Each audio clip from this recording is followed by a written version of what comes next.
Bonjour, bienvenue dans RH Perspective. La question des inégalités hommes-femmes n'est pas nouvelle dans le monde du travail.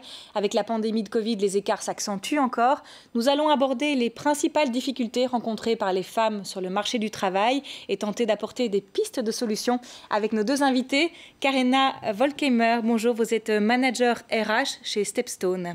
Et Tamara Elsine, vous êtes Diversity Manager à la STIB. Bonjour à toutes les deux, merci d'être présentes à cette émission. On va commencer peut-être avec vous, Karina. Un petit point sur les inégalités hommes-femmes aujourd'hui dans le monde du travail. Où est-ce qu'on en est? À quel niveau ça se joue en fait? Oui, oui, il y a une vraie inégalité entre hommes et femmes. Tout d'abord, dans la répartition des tâches des hommes-femmes en termes de tâches ménagères. Et ça introduit vraiment une absence au travail plus régulier que les hommes. Donc là, l'évolution de carrière a un effet sur ça. Et on voit aussi, deuxièmement, qu'il y a un écart salarial qui s'installe, malheureusement, entre les hommes et les femmes.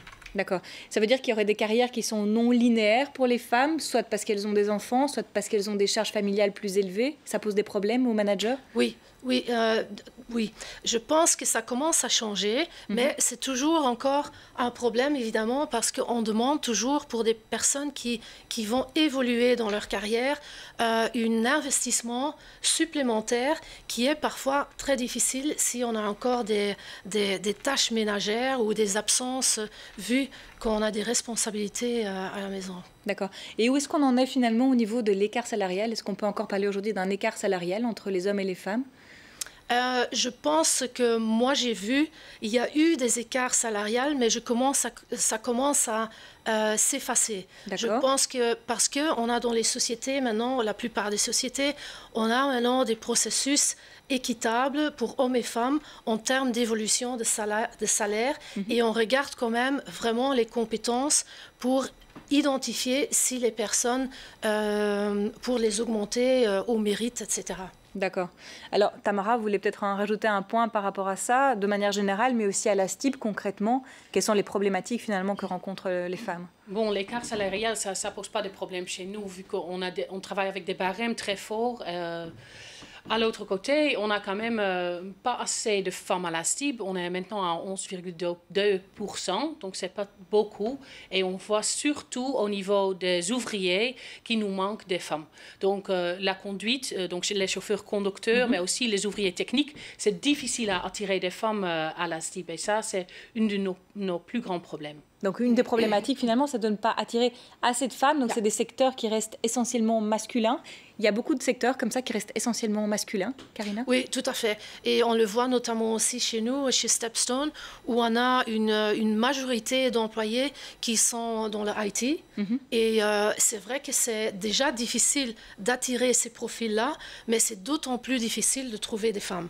Ça commence, il y a une lueur d'espoir et on voit de toute façon un changement et on essaie de donner les opportunités le plus possible aussi, une fois qu'on a engagé ces femmes-là, pour leur donner des opportunités égales à l'homme pour évoluer dans leur carrière. D'accord. Alors on va parler peut-être un peu de pistes de solutions. Que peuvent mettre finalement en place les entreprises pour permettre une meilleure égalité entre les hommes et les femmes? Vous pouvez nous parler un petit peu de l'exemple de la STIB? Oui, je crois qu'il y a deux choses. À l'un côté, il faut attirer plus de femmes à la STIB. Donc ça, c'est vraiment le recrutement qui est important. À l'autre côté, il y a la sélection. Donc effectivement, comme on a déjà dit, la promotion des femmes. Et ce n'est pas toujours évident pour les femmes de se mettre en avance pour une promotion. Souvent, il faut chercher les femmes. Donc les femmes ont des compétences, mais ils ont souvent besoin d'une petite pousse du manager pour effectivement postuler pour la fonction. Comment est-ce que vous expliquez ça? Je crois que là, on arrive à un problème systémique une société dans laquelle les filles sont élevées d'être gentilles et les hommes d'être courageux. Et on revoit ça dans leur approche pour postuler pour des fonctions et pour demander des promotions ou négocier leur salaire. Karina, les femmes manquent d'arrogance, c'est ça? Oui, on pourrait dire ça. Je pense que les femmes, ils veulent être parfaits.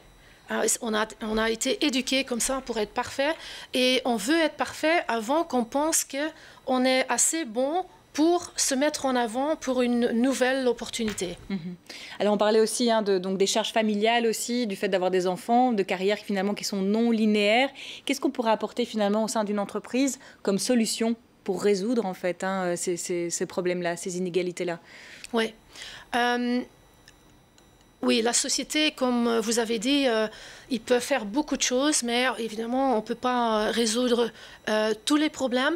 Mais concrètement, ce qu'on pourrait faire, c'est vraiment regarder une stratégie où on va vraiment donner des opportunités à toutes les groupes divers, et notamment aussi les femmes. Et justement, je pense que là, il faut vraiment avoir une politique où on va regarder comment on peut vraiment faire rentrer toutes les personnes à travers toutes les fonctions dans la société, quitte à après vraiment avoir une stratégie, une politique où on va faire évoluer les femmes dans les positions ou dans une autre position dans la société. Et donc là, comment est-ce qu'on peut développer finalement, parce que là on parle presque d'une culture d'entreprise, j'entends, oui. Quels sont les outils concrets vraiment au quotidien qu'on peut mettre en place pour ça? Oui, donc là je pense identifier c'est quoi les compétences, c'est important, mais aussi l'intérêt. De quoi on est motivé, qu'est-ce qu'on veut faire dans l'avenir.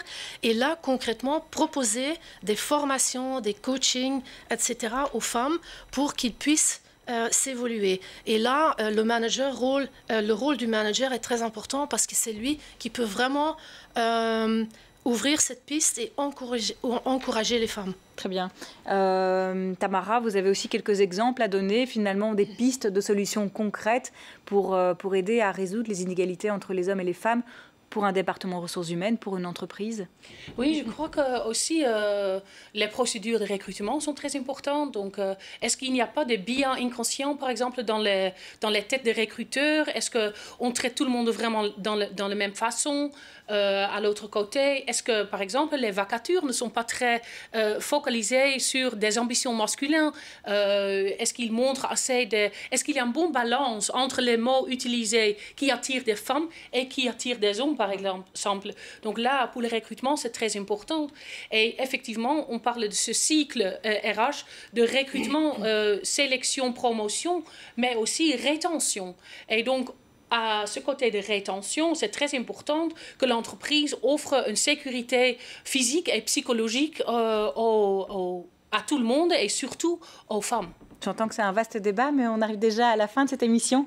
Merci à toutes les deux d'avoir participé à cette émission. Merci à vous de l'avoir suivi. À très bientôt sur l'N24 pour d'autres rencontres.